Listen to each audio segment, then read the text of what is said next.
Start. அனைவருக்கும் வணக்கம். இது வந்து அவரை இலை. அவரை இலையை என்ன பண்ணணும்னா, இதை ஒரு புண்ணுக்காக இது பயன்படுத்துறது. இது வந்து இந்த இலையை வந்து நல்லா பட்டு போல் அரைச்சி அந்த புண்ணில் வந்து போட்டுடணும். எவ்வளோ பெரிய புண்ணாக இருந்தாலும் போட்டுடலாம். போட்டு அது பிளாஸ்டரி மாரி அப்படியே ஒட்டிக்கும்.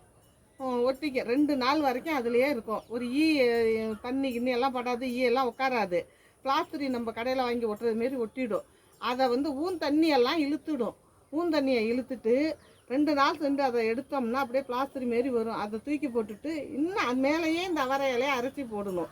எவ்வளோ பெரிய புண்ணாக இருந்தாலும் சரி, எண்ணெய் ஊற்றின புண்ணாக இருந்தாலும் சரி, கால் வந்து நிறைய கொதன்னு புண்ணாக இருந்தாலும் சரி, அந்த புண்ணுக்கு வந்து இந்த அவரை இலையை பயப்படாத அரைச்சி போடணும். அரைச்சி போட்டோம்னா பிளாஸ்டரி மாரி ஒட்டிக்கும்.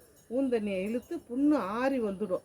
இது நிறையா பேருக்கு எங்களுக்கு வந்து நல்லா ஆயிட்டுது. ஒருத்தர் காலே எடுக்கணும்னு சொன்னாங்க. இந்த அவரை இலையை போட்டோன்னா நல்லா குணமாயிட்டு. ஒரு பிள்ளைக்கு வந்து எண்ணெய் ஊற்றி இருந்தது, கொதன்னு அப்படியே இருந்தது.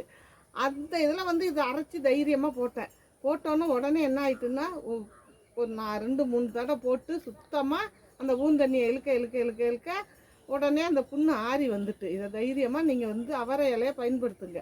அவரை இலை மாரி ஒரு மருந்தே கிடையாது. நன்றி, வணக்கம்.